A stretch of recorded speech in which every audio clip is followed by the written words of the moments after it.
Our special report tonight is a story that many other American families are hoping they can one day tell. It's the story of a UP native who died at Pearl Harbor. He'll be laid to rest in his hometown right here in the UP this weekend. Local 3's Rebecca Bartlemay tells us tonight that it has been his brother's mission all these years to help identify those who were killed or missing in action. Rebecca.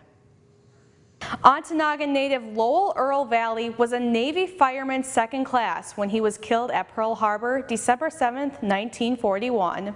In school, he was an altar boy. He delivered groceries for the local market basket in Ontonagon.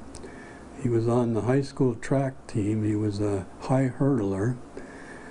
And before he graduated, he talked about he wanted to join the Navy. And Lowell followed that dream. He reported for duty on the USS Oklahoma on June 7, 1941. Exactly 6 months later, the ship was hit by torpedoes during the Japanese attack on Pearl Harbor. Lowell was 19 years old. His brother Bob was 8. So I went to the matinee. When I come home that afternoon, my parents were sitting around the radio. They didn't have TV back then. Sitting around the radio listening to the attack on Pearl Harbor. And they kind of shifted me off to a neighbor's house to get me away, I guess. A telegram came on just before Christmas saying that he was missing in action.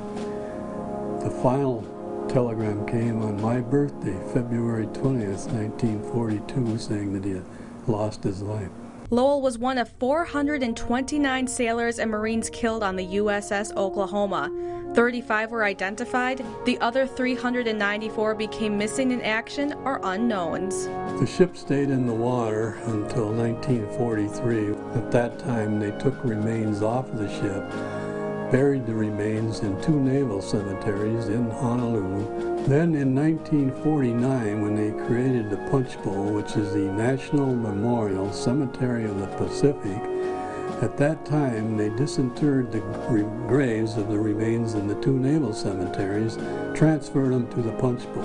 At one point, it was recommended that 27 of the casualties be given individual identification because they could be identified through dental records.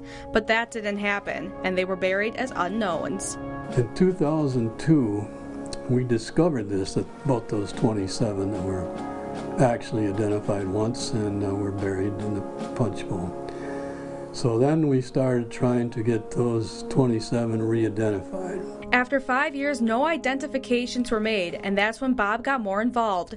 He was asked to find the relatives of the 27 casualties, and that was only the beginning. Just 3 years ago, crews started the process to identify all of the casualties from the USS Oklahoma. To date, we have 134 now that have been identified, and it's ongoing. On January 19th of this year, Bob got his phone call that so many families in this case long for. After 77 years, Fireman Second Class Lowell Valley of Ontonagon had been identified. The first thing that came out of my mouth was, "Thank you, thank you, thank you." I had not dreamed that he was going to be. And on Saturday, Lowell will be laid to rest in his hometown of Ontonagon. It's not something that happened, like yesterday. I mean, I've been involved in this for so many years that it's not a complete surprise. I did not realize or think that it would actually come to this where my brother would be identified. I was only working on these 27, but it was really sweet to find out that they were going to do all the casualties, and luckily they got my brother identified. A public visitation will be held at Holy Family Catholic Church in Ontonagon Saturday from 11 until 1, followed by burial with military rites at Holy Family Cemetery. Reporting for Local 3 News, I'm Rebecca Bartlemay.